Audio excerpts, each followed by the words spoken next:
మా సొంతూరు మచిలీపట్నం. మా నాన్నగారు వైర్లెస్ ఆపరేటర్ పోలీస్ డిపార్ట్మెంట్లో. మేము బందర్లో ఉండేవాళ్ళం. ఆ అక్క వచ్చి చెల్లి ముగ్గురిని బాగా చదివిస్తూ తుమ్మలపల్లిలో మాకు పొలాలు ఉండి బాగానే బ్రతుకుతున్నాం. మా నాన్నగారు ఇలాంటి కోటానికి వెళ్ళి మారు మనసు పొంది క్రైస్తవుడు అయ్యాడు. ఆ తర్వాత ఆయన ఏం చేశాడంటే దేవుని పిలుపు మేరకు ఉద్యోగానికి రాజీనామా చేసి నెమ్మదిగా మా ముగ్గురిని తీసుకుని కట్టిన సర్కారు తోటలో ఉన్న ఇంటిని ఇక్కడ తుమ్మలపల్లి రామాపురం దగ్గర ఉన్న తుమ్మలపల్లి పొలాల్ని మా పినతండ్రికి ఉచితంగా ఇచ్చేసి మా ముగ్గురిని తీసుకుని వచ్చి కానుమూలు అనే ఊళ్ళో కాపురం పెట్టి సేవని మొదలుపెట్టాడు. అప్పటి వరకు హాయిగా బ్రతికింది మా జీవితం. కానీ తర్వాత జరిగింది ఏమిటో తెలుసా? తినడానికి తిండి ఉండేది కాదు, కట్టడానికి బట్టలు ఉండేది కాదు, ఒకేసారి పుస్తకాలు కొనేవాళ్ళం కాదు, కాళ్ళకు చెప్పులు ఉండేవి కాదు. నాకు తీరన బాధ. మా నాన్న ఉద్యోగం అనవసరంగా వదులుకుని మమ్మల్ని బాధల పాలు చేశాడే. మా అమ్మ సముదాయించేది, అయ్యా దేవుని సేవరా, దేవుడు కనపరుస్తాడరా, నా మాట వినరా అంటూ బ్రతిమలాడేది. కానీ ఎంత బ్రతిమలాడినా దరిద్రం వెంటాడుతుందిగా. నేను ఆ రోజున అనుభవించిన దరిద్రానికి నిదర్శనం చెబుతానండి. ఒకే నిక్కరు ఒకే షర్ట్తో కానుమూల హై స్కూల్లో నేను చదివాను. అది ఇంకా నాకు గుర్తు. స్నేహితులు ఉండేవాళ్ళు కాదు, పలకరించేవాళ్ళు కాదు, 10 మందిలో నిలబడేవాడిని కాను. అప్పుడు అనుకున్నాను మా నాన్న చేసిన అవ్యక పనికే కదా అని.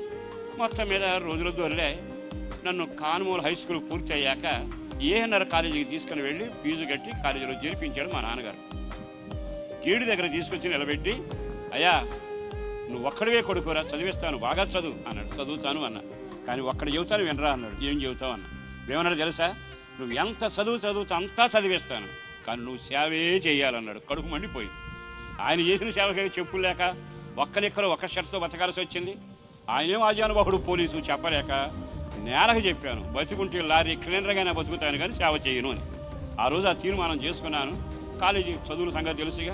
అక్కినేని రాజు నాగేశ్వరరావు కళాశాల అంటే కళలన్నీ ఉంటాయి. మొత్తం మీద అన్నీ ఊరేగినాయండి. కొంతకాలానికి మా నాన్నగారి నుంచి కబురు వచ్చింది. అప్పటికే ఆయన ఓ 20 మంది విశ్వాసులతో ఆ రోజుల్లో సేవ అంటే ఎవరైనా ఇప్పుడు బియ్యం ఇస్తే జరిగేది, చిల్లర కాసులు అనాలు పేడలు వేస్తే జరిగేది. కానీ విచిత్రం ఏమిటంటే అస్థి పంజరం అయిపోయాడు. తిండి లేక, నీరు లేక, నీడ లేక. ఇంటికి వచ్చేటప్పటికి ఒకే ఒక మాట అన్నాడు చావు బతుకులో ఉన్న మా నాన్న. అయ్యా నీకన్నా పెద్ద అక్క ఉంది కదరా, అక్కకు సేవకుడికి ఇచ్చి పెళ్లి చేశాను, నా మాట విను. చెల్లిని కూడా నువ్వు చదివించి ఓ సేవకుడికి ఎవరా అని చేయదాపాడు. నా భయం నాది. ఆయన ఇక క్షణాలు అయిపోతున్నట్టుగా అర్థమైపోతుంది. అందరూ ఏడుస్తూ ఉన్నారు. అలా చెయ్యి చాపిన వెంటనే నా చేతిలో చెయ్యి అలా పెడుతూ ఆ చెల్లిని పాస్టర్ గారికి ఇచ్చి పెళ్లి చేయరా అనే మాట ముగియక మునిపి ఒక మాట అన్నాడు. అయ్యా సేవ చేయరా అన్నాడు. ఆ మాట మొగవలేదండి, చనిపోయాడు. అప్పుడు ఇక నాకు తీరన బాధ మొదలయ్యింది. తినడానికి తిండి లేదు, సొంత ఇల్లు లేదు, పైకప్పు లేదు, చివరికి తండ్రి కూడా లేడు. దేవుడు ఎంత దారుణంగా నా పట్ల వ్యవహరించాడు. భయంకరంగా ఏడ్చానండి. ఎంత ఏడ్చినా జరిగేది ఏమీ లేదు. మొత్తం మీద అయిన వాళ్ళు వచ్చారు, తతంగం జరిపారు, వెళ్ళిపోయారు. తిన్నావా అన్నవాళ్ళు లేరు, ఎక్కడున్నావని అడిగిన వాళ్ళు లేరు. లోకం తీరేమిటో ఆ వయసులో నాకు అర్థమైపోయింది. మా పినతనులు తెలంగాణలో ఉండేవాళ్ళు, నిజామాబాద్ ఆరుమూర ఏరియాలో. నన్ను ఎక్కడి నుంచి వాళ్ళు తీసుకెళ్ళి పోలీస్ డిపార్ట్మెంట్లో అన్ని ఇంటర్వ్యూకి తీసుకెళ్లేవాళ్ళు. బాగా వినండి, ఎప్పుడైతే ఆ ఇంటర్వ్యూ తీసుకెళ్లేవాళ్ళు ఇంటికాడ కొలతలు వేసి అన్నీ చూసేవాళ్ళు. ఇంటర్వ్యూకి వెళ్ళాక ఖచ్చితంగా 1 కేజీ తగ్గేవాడిని. తూకం వేసినా కొలత వేసినా అరంగుళం తగ్గేవాడిని. ఇక అప్పుడు అర్థమైంది ఇక నాకు ఉద్యోగాలు కానీ మంచి రోజుల్లో. అసలు కారణం ఏంటి? దేవుడే శత్రువు అయిపోయాడు. ఇక నెమ్మదిగా హైదరాబాద్ వచ్చేసాను. హైదరాబాద్ వస్తే అక్కడ పినతండ్రిని ఆపి, ఒరే నాయన ఇంటికి వెళ్ళబాకు, అనవసరంగా నువ్వు అమ్మని నిలిపిస్తావు, నా మాట విను అని మొత్తం మీద ఎక్కడో ఉద్యోగం, ప్రైవేట్ ఉద్యోగం చూశాడండి. ఉదయాన్నే స్నానం చేసుకుని తెల్లని బట్టలు వేసుకుని ఆ ఫ్యాక్టరీకి వెళ్ళా. అక్కడికి జనం గుంపులు గుంపులుగా ఉన్నారు. ఏమిటి అర్థం కాలే. వాళ్ళంతా ఏమిటి అట్లా అడవుడిగా తిరుగుతున్నారు ఏమిటన్నా. ఆయన ఒక ఆయన చూపించాడు, తెల్ల చొక్కా నల్ల రేపను. ఎందుకు వేసుకున్నట్టు నాకు అర్థం కాల. నిన్న రాలేదా అన్న, వచ్చాను. ఉద్యోగం ఇస్తానన్నాడా? ఇస్తానన్నాడు. నీకు ఉద్యోగం ఇస్తానన్నవాడు తెల్లవారిదాకా బతకడా, రాత్రే తెచ్చాడు అన్నాడు. అంటే నేను అడుగు పెడితే సావులండి, నేను అడుగు పెడితే సావులు, నేను అడుగు పెడితేనే సావులు. మీకు నవ్వు వచ్చింది, నాకు కడుపు మండింది. కారణం ఏమిటో తెలుసా? ఒక్క క్షణం ఆగి ఆలకిస్తే నా పట్ల దేవుని ప్రణాళిక వేరు. నేను ఆయన సేవ చేయాలి. నా ఆలోచన ఏమిటో తెలుసా? పొరపాటున బతికొండగా సేవ చేయకూడదని. అక్కడి నుంచి తిరిగి వచ్చా. 6 సార్లు ప్రభు స్వరం వినబడింది. నా కుమారుడా సేవ చేయి అని వినబడినప్పుడల్లా సణిగేవాడిని. ఎవరు దొరకలేదా? పాటగాళ్ళు ఉన్నారు, అందగాళ్ళు ఉన్నారు, డబ్బున్న వాళ్ళు ఉన్నారు, చక్కని ప్రసంగం చేసేవాడు. నేనే దొరికానని వ్యసనంగా, ఒక రకంగా వ్యసన పడేవాడిని. దేవుడిని తక్కువగా మాట్లాడాను. ప్రేమ కలిగిన దేవుడు ఏమనుకున్నాడో తెలియదు కానీ 6 సార్లు మాట్లాడటం మానినాక ఆయన నా గుండెని కాస్త చేతితో పట్టుకున్నాడు. జబ్బు మొదలయ్యింది. హాస్పిటల్కి వెళ్ళాను.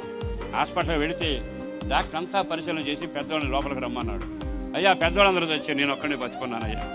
నీకు వచ్చింది పెద్ద జబ్బు, ఇప్పుడు అయ్యేది కాదు, వేలుంటే బాగుపడతావు, వేల ఛార్జీలు గతిలే. ఏడుస్తూ ప్రభు దగ్గర తిరిగి వచ్చేసాను. కొన్ని నెలలు గడిచిందండి. తల్లి ఒక పక్కన చెల్లి ఒక పక్కన పడుకున్నారు. నాకు నొప్పి మొదలయ్యింది, చెమటలు పడుతున్నాయి, గాలి ఆడటం లేదు, గాలి పీల్చడం వీలు కావటం లేదు. ఇంకా బట్టిగా గాలి పీలుస్తున్నా నాకు అర్థమైంది, ఇక ఇది నాకు ఆఖరి క్షణం అని. కళ్ళలో నీళ్లు తిరుగుతున్నాయండి. ఎందుకో నోరు తెరిచి ఒక చిన్న ప్రార్థన బాధగా ఏడుస్తూ, అయ్యా దావీదు కుమారుడా, నన్ను దాటి వెళ్ళిపోబాకయ్యా, నీవు గాని నన్ను ముట్టి స్వస్థపరిస్తే నేను బ్రతికొన్నంత కాలం నీ సేవ చేస్తానని ఆ రోజు దేవుడితో ఒక మాట అన్నా. ఆ రాత్రికి రాత్రి ప్రభు నన్ను ముట్టి స్వస్థపరిచాడు. దేవునికి ఏ మహిమ కలుగునగాక. చేతులైతే ఒకసారి గట్టిగా హల్లేలూయా చెబుదామా. ఆ రాత్రికి రాత్రే నా ప్రభు నన్ను ముట్టాడు, ఆరోగ్యం కలిగింది. అప్పుడు అనుకున్నాను, సేవకుడి దగ్గరికి వెళ్ళి సేవ చేద్దాం. డ్రమ్ము కొట్టడం, అప్పుడు గ్యాస్ లైట్లు ఉండే, గ్యాస్ లైట్ వెలిగించడం, చాపలు వేయటం, మందిరం చూడటం అని నేనంటే సేవకుడు అన్నాడు, దేవుడు నిన్ను సేవకు పిలిచాడు, నా దగ్గర కాదు, నువ్వు ప్రార్థన చేసుకోమని. ప్రార్థన చేశానండి. 40 రోజులు ఉపవాసం ఉండి కన్నీటితో ప్రార్థన చేశాను. దేవుడు మెల్లగా మాట్లాడటం మొదలుపెట్టాడు. దర్శనం ద్వారా, ప్రవచనం ద్వారా, దైవజనుల ద్వారా, వాక్యం ద్వారా మాట్లాడుతాడు. నా కుమారుడా, నువ్వు సేవ చేయాలి. అయ్యా నా వల్ల కాదు, నేను నలుగురిని కలిసిన వాడిని కాదు, నలుగురితో మాట్లాడేవాడు కాదు, ఒంటి మీద బట్టలేక సిగ్గుపడి ఇంట్లో ఉన్న వ్యక్తిని. అప్పుడు అన్నాడు కదా, నువ్వు అడుగు పెట్టిన చోటల్లా నేను దీవిస్తా, నువ్వు ఎవరి మీద చేయి పెట్టినా నేను కార్యం చేసుకుంటా, నువ్వు మారు మాట్లాడక లోబడి సేవ చేయమని. ఆ రోజు నా జీవితంలో మా నాన్న విడిచి వెళ్ళిన 20 మంది 25 మంది సంఘస్థులతో సేవ ప్రారంభించాను. ప్రభువుకు అప్పగించుకున్నాను. ఆయన పాదాల దగ్గర పాఠం నేర్చుకున్నాను. వాక్యం ద్వారా పెంచబడ్డాను. ఆ రోజుల్లోనే ప్రార్థించడం, ఆ రోజుల్లోనే స్తుతించడం అనే కార్యక్రమం ప్రారంభించాను. ఆ దైవజనుడు నాతో చెప్పాడు, స్తుతించు, సనగబాకు, దేవుడు ఏది ఇచ్చినా ఏది ఇవ్వకపోయినా స్తుతించడం నేర్చుకో, బలమైన కార్యాలు జరుగుతాయి. నెమ్మదిగా నేను స్తుతించడం ప్రారంభించానండి. నెమ్మదిగా సేవ అంచెలంచెలుగా దేవుడు ప్రారంభించాడు. ఆ తర్వాత దైవజనులతో పరిచయం, తర్వాత సేవా కార్యక్రమం విస్తరించబడటం. ఒక తుప్పు సైకిల్ మీద కానుమూల నుంచి ఆరుగురు ఓగిరాలు తిరుగుతూ జంక్షన్ అంతా తిరిగేవాళ్ళం, భార్యాభర్తలు. విచిత్రం ఏమిటో తెలుసా, ఆ తుప్పు సైకిల్ నేను మరవలేను, ఒక్కనిక్కరు ఒక్క షర్టు మరవలేను. కానీ ఈ రోజున ప్రభు ఘనత కొరకు చెబుతున్నా, వేల మందికి పెట్టగలిగే స్థాయిలోనికి ప్రభు నన్ను ఆశీర్వదించాడు. అన్నిటికంటే విశేషం, తుప్పు సైకిల్ మీద తిరుగుతున్న నన్ను మొట్టమొదటిగా సౌత్ ఆఫ్రికా వెళ్ళటానికి నేను విమానం ఎక్కిన రోజున కళ్ళలో నీళ్లు దారలుగా కారే. నేనేనా విమానం ఎక్కింది? నా దేవుడు ఎంత సమర్థుడో తెలుసా. నువ్వు దేవునికి మాట ఇచ్చి కృతజ్ఞత కలిగి బ్రతికి నీ ఉన్న ఆ భయంకరమైన చోటు నుంచి లేచి దేవుడున్న చోటుగా రాగలిగితే, నన్ను దీవించిన వాడే నిన్ను దీవించబోతున్నాడు, నన్ను ఆశీర్వదించిన వాడే నిన్ను కనికరించబోతావన్నాడు. ఒక్క క్షణం. ఆ తర్వాత దేవుడు అంచెలంచెలుగా పాలు అంగిచో గారి చర్చికి వెళ్ళటం కానీ, ఇంచుమించు 17 దేశాలకు వెళ్ళి వాక్యం చెప్పడానికి ప్రభు కృపను గ్రహించాడు. అతిశయం కోసం కాదు, కానీ ఆయన చెప్పినట్టు చోటు మారితే జీవితాలు దీవెనకరంగా మారబోతున్నాయి.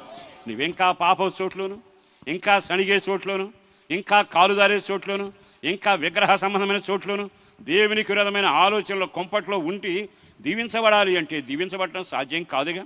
ఈ రోజున 25 మందితో ప్రారంభించిందండి పౌల్ట్రీ హాల్లో. మన వాళ్ళందరికీ తెలుసు.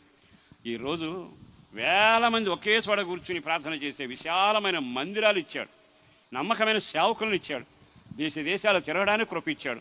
గనుడ ఇక్కడ నిలబడలా. కారణం ఏమిటో తెలుసా, ఆయన నాకు చేసిన ఉపకారాలకు సాక్షిగా నేను నిలబడాలి. ఆ రోజు నుంచి ఈ రోజు వరకు అంచెలంచెలుగా కార్యం జరిగిస్తూనే వచ్చాడు. ఆ రోజు నుంచి ఎవరి మీద చేతులుంచినా ప్రభు కార్యం చేయడం మొదలుపెట్టాడు. దీనంతటికి మూల కారణం ఏమిటో తెలుసా, నేనున్న పాపపు చోటు నుంచి లేవడం జరిగింది, నేనున్న కాలుదారి చోటు నుంచి లేచి ప్రభు సన్నిధికి రావడం జరిగింది. కృతజ్ఞత లేకుండా సనిగే చోట్లోంచి నేను లేచి రావడం జరిగింది. ఆశ్చర్యంగా నా దేవుడు ఆశీర్వదించాడు.